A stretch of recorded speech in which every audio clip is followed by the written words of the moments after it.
Hi, how are you? Matt Watson here from carwow. So in this video, I'm going to take you through the evolution of the Lamborghini Aventador. I want to explain exactly how we got to the very last of the line, the brand new Lamborghini Aventador Ultime. So this really is the pinnacle of the Aventador. Its 6.5 litre naturally aspirated V12 pumps out 780 horsepower. There's only 350 of these coupes made. In this video though, I'm going to talk you through all its predecessors, and of course I'm going to launch them to see how quick they are from 0 to 60 and over the standing quarter mile, because I'm Matt Watson and you're watching carwow.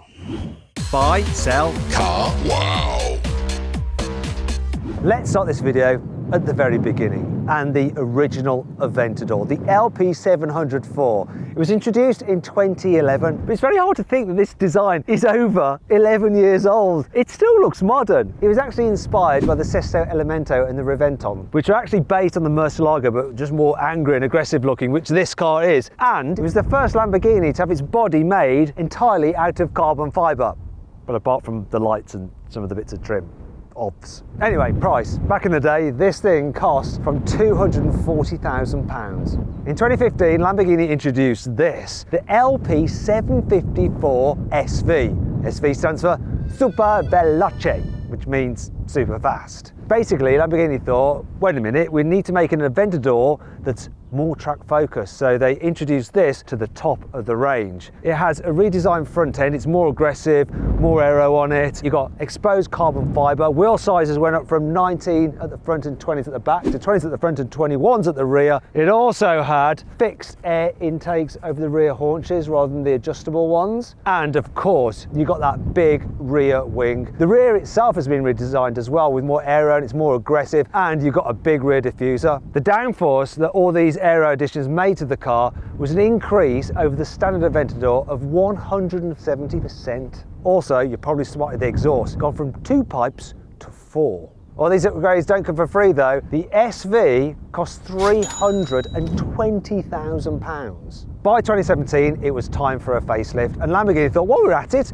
let's add a letter to the car's name. So now the range started with the Aventador S. And it also took some of the design cues from the SV, such as the front bumper, especially the lower splitter with the 2-tier design, although obviously not as aggressive as the SV. It also had 20-inch alloy wheels at the front and 21s at the rear. And the SV's fixed top-mounted rear haunch air intakes. What it didn't get at the SV, obviously, was that fixed rear wing. Just like the original Aventador, you had an electrically operated rear spoiler. The back had more aero than the original Aventador, and as a result of that, plus some clever vortices underneath the car, downforce compared to the original Aventador was up by 130%. And to mark the fact that it's better than the original Aventador, you got 3 rather than 2 exhaust pipes. As for the price, it started at £270,000. In 2018, the Aventador SVJ went on sale and only 900 were built. Starting price £350,000. So it took the same idea as the SV, so it's the most track-focused Lamborghini. In fact, SV, Super Veloce, and the J stands for Yota, which in Lamborghini speak is track and dynamicness. They really went to town on the air on this car. I mean, looking at the front, it's absolutely crazy. You've got some active flaps at the front, but even more so at the rear. So you've got this special air intake just in front of the rear wing,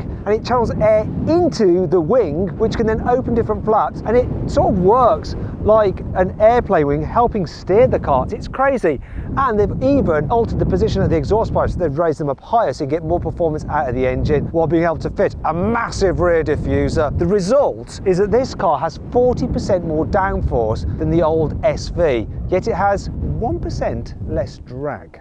Let's move on to the engines. The Aventador got a brand new 6.5 litre naturally aspirated V12 with 700 horsepower and 690 Newton meters of torque. It's mounted in the middle of the car, and it drives all 4 wheels via a 7-speed single clutch robotised manual gearbox. 0 to 60, well, Lamborghini says 2.9 seconds, but we'll find out in a bit when I launch it. For the SV, Lamborghini fettled the 6.5 litre V12 and altered the variable valve timing and fitted an uprated exhaust. The result? 50 more horsepower. So this car has 750 horsepower, but it still has the same 690 Newton meters of torque. That said though, it's still quicker. So this car accelerates from 0 to 60 miles an hour in 2.8 seconds. Top speed? Well, Lamborghini quote more than 217 miles an hour. Why more than 217? because 217 miles an hour is the top speed of the normal Aventador, so it's got to be faster, right? The reason why they didn't say how much faster is because apparently it's only 2 miles an hour faster. Top speed of this, 219 miles an hour, so people say. For the S, Lamborghini thought, well, we need to make this car more powerful than the old Aventador, but we can't have it more powerful than the SV, so let's give it 740 horsepower. Yeah, it's got the same torque though, 690 Newton meters. Also, it's got the same 0 to 60 time as the original Aventador, 2.9 seconds, and the same top speed, 217 miles an hour. For the SVJ, Lamborghini fitted an exhaust system that's higher up, and so it's just a shorter route for the gases to exit. The result is more horsepower, 770 horsepower and 720 Newton meters of torque. So what does that mean? 0 to 60, 2.8 seconds, which is the same as the SV. Anyway, it's going to be interesting to see how these cars actually compare in reality when I launch them in a bit. So yes, hang on for that, it is coming. Top speed, they did the same thing again. They said it's going to be over 270 miles an hour. And once again, when people have tested it, it's 219 miles an hour. I've just noticed there's a load of mud inside this car's engine bay. You can't lift up the engine cover quite as easily as on the other cars, because for the SVJ, Lamborghini decided to make it a manual removal system. You have to have 2 keys and do it and lift it off.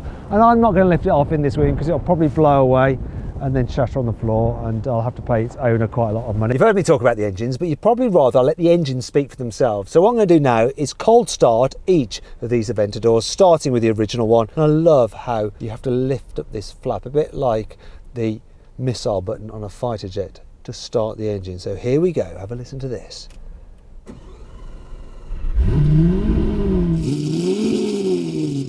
Oh yeah, cheeky little blip.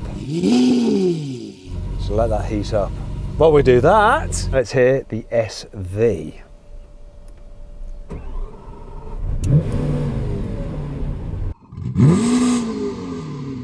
Quite similar, surprise, surprise. Now for the S.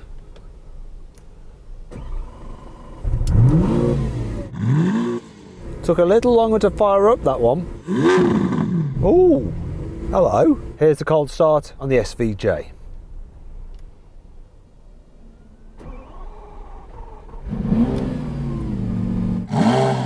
I really thought that wasn't going to start at all. Now the cars are warmed up, let's compare the exhaust sound when you rev them like crazy. So go on, rev it up!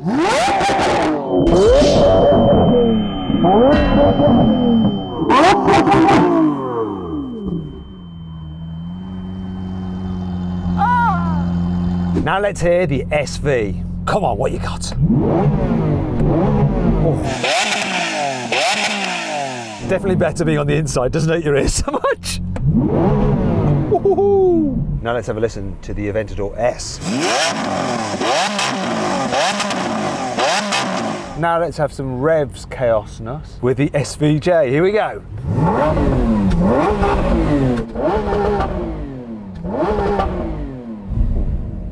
I've done that quite a lot, haven't I? Oh, but it's the right expression. Ooh. So, driving the Lamborghini Aventador, let's put in its sporty setting Corsa and have some fun with this V12. Oh, yes, that's what this car is about. One thing you notice, gear changes. Compared to a modern dual clutch system, there's a bit of a like jolt when you change, especially at the top end. You can actually smooth it out yourself a bit by lifting off the accelerator, so like that, things have improved. It's quite funny that even the very latest Aventadors still have that single clutch robotised manual. Now the interesting thing about this car, because you might think it has adaptive dampers, but it doesn't. The original car came on passive dampers, so it doesn't matter what driving mode you're in, the ride is always quite firm and bumpy. The brakes are good, but they can be a little bit grabby. I'll tell you what I can't complain about though. Steering, hydraulic, none of your electric power steering system, so it does feel good. Another thing I can't fault is the four-wheel drive system itself. It gives you loads and loads of traction out of corners. You can feel it wanting to play this car, it's funny. Stability control helps kind of tidy things up, and it's not as like kind of on the edge scary as the Murcielago was. Thanks to its carbon body, the Aventador weighed in at under 1,600 kilos. It's not bad considering you've got a massive V12, four-wheel drive system, and it is quite a sizable machine, even though it's a two-seater. Overall though, it's held up well, stood the test of time, and as you go through generations, I imagine it's going to get better. So the SV had some major overhauls to the chassis compared to the normal Aventador. You've now got adaptive dampers. In fact, the suspension is uprated, and that does mean that when you go through the different modes, you can actually soften the suspension or firm it up. And overall, regardless of which mode you're in, even course to the most extreme setting, it just feels a little bit more compliant, just works with the road a bit better. They also recalibrated the gearbox, so the shifts are a little bit quicker. It's still sort of like as your head banging if you just change gear and don't lift off the throttle. Also, everything just seems a little bit more brutal and a bit raw in here. There's less sound deadening. The exhaust is loud on the outside. It's loud on the inside as well. They also recalibrated the steering, so it's just a little bit more responsive. Another big difference is that the SV gets a limited slip differential not only on the rear, but you also get one on the front. It's an electronically controlled one on the front though, rather than just a normal one on the rear. Another big change is the weight. So the SV is 50 kilos lighter than the standard Aventador, and you might think you may not notice it, but you do. I don't know what it is, but somehow or other this engine just feels more responsive. It's like they've improved the mapping of the throttle. The brakes, similar but seem less grabby.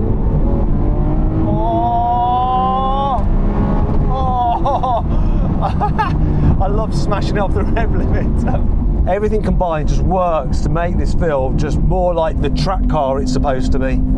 I've got a feeling this might be my favourite one, but we'll find out for sure later.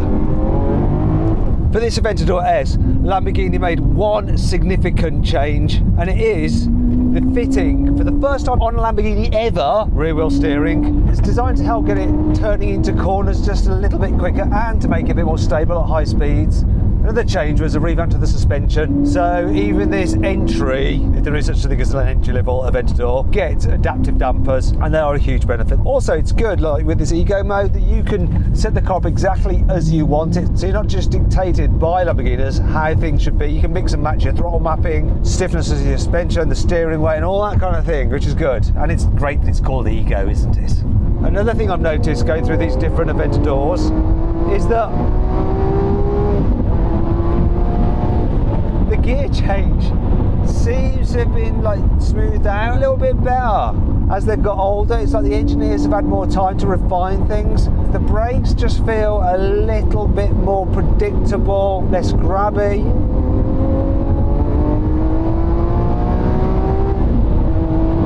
I think inside it's got a little bit quieter. The original Aventador, and especially the SV, just sounded a little bit more raucous, more noise coming from them. I mean, this is not quiet by any stretch of the imagination, but it doesn't feel quite as like, as the other two. Still, lots of performance. Oh yeah. Yeah, gets you right there. Oh. First thing you need to know about the SVJ is that Lamborghini have really gone to town on it. So they've reworked the suspension. They've made the dampers 15% stiffer front and back. They've made the anti-roll bars 50% stiffer. They've also recalibrated the four-wheel drive system, so it's 3% more rear drive biased. They've also worked on the rear wheel steering system as well. It just feels more alive. Once again, it's like the thing between the SV and the standard Aventador, but here I think it's probably made the car not only a bit more raucous, but in some ways a little bit easier to drive quickly. They've really nailed it down. It's like they've totally got the hang of the Aventador now and know how to get the optimum out of it.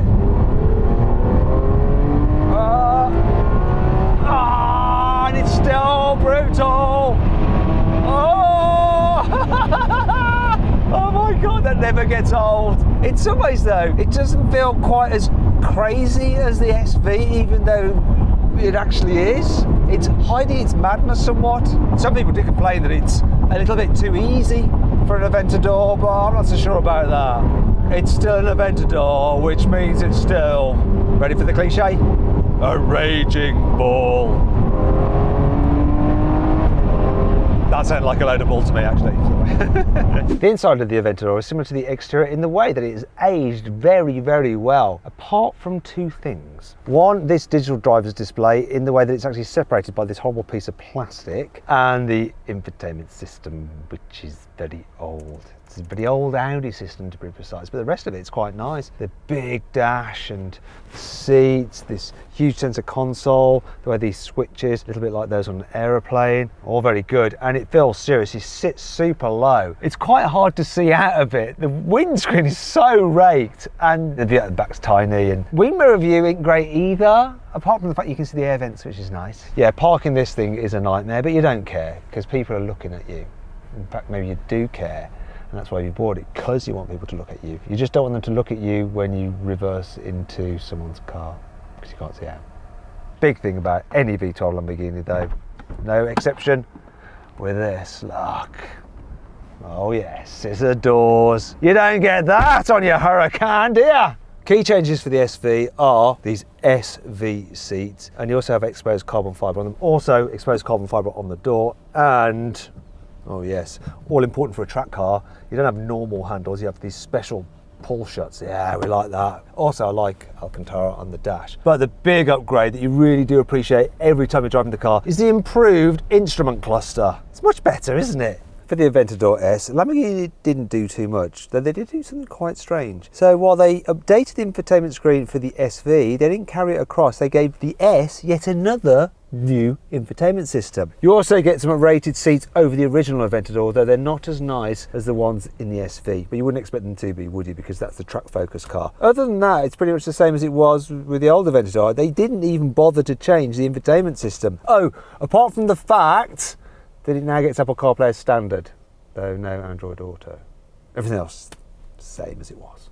Here on the inside of the SVJ, basically Lamborghini have done the same to this compared to the S as they did with the SV over the standard Aventador. You've got Alcantara bits, you've got, oh yeah, exposed carbon fibre door pulls, you've got carbon fibre seats with the SVJ logo, the pattern on it. You've also got some bespoke SVJ graphics on the infotainment system. Oh, and if you wanted to, you could not have the infotainment system.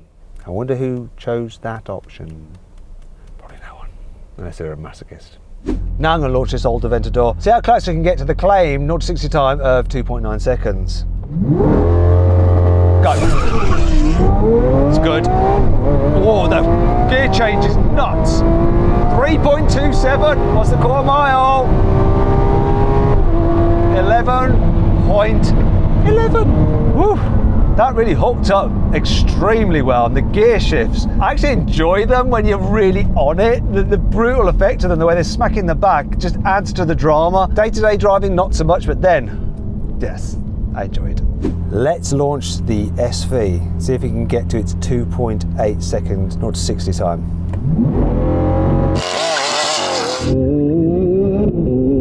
It's just jumping all over the place. It's nuts.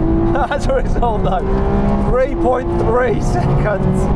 It really just was crazy.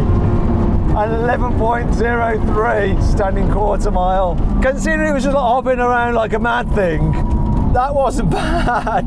Get on a drag strip, it'll do the time probably, maybe, perhaps. Woo. Right, I'm going to launch this Aventador S. What's it going to do 0 to 60? Here we go.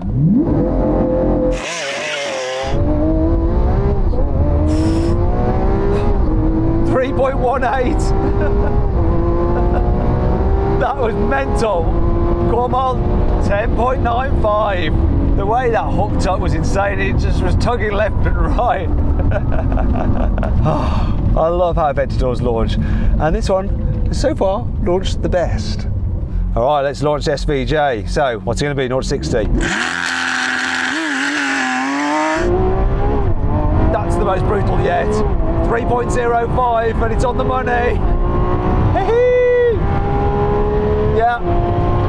Yes, winning. Felt the most brutal, went the best, and it's beat the others on the times.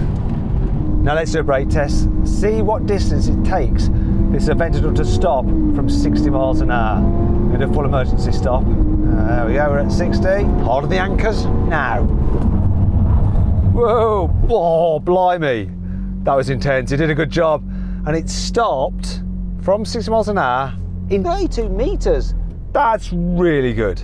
Okay, brake test in the SV. Here we go, from 60. Let's get it there.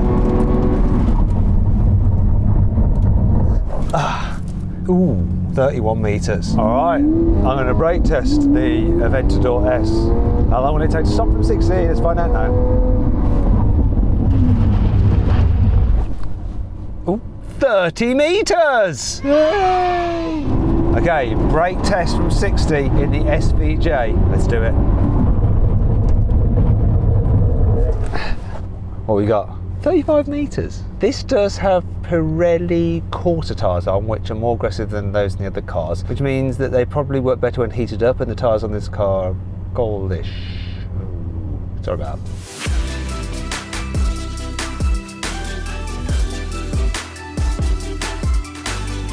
So then overall, what is my final verdict? Which is my favourite of these Aventadors? Well, I think it's the SV. It combines the rawness that I like from the SVJ without being overly technical. It's a really good combination.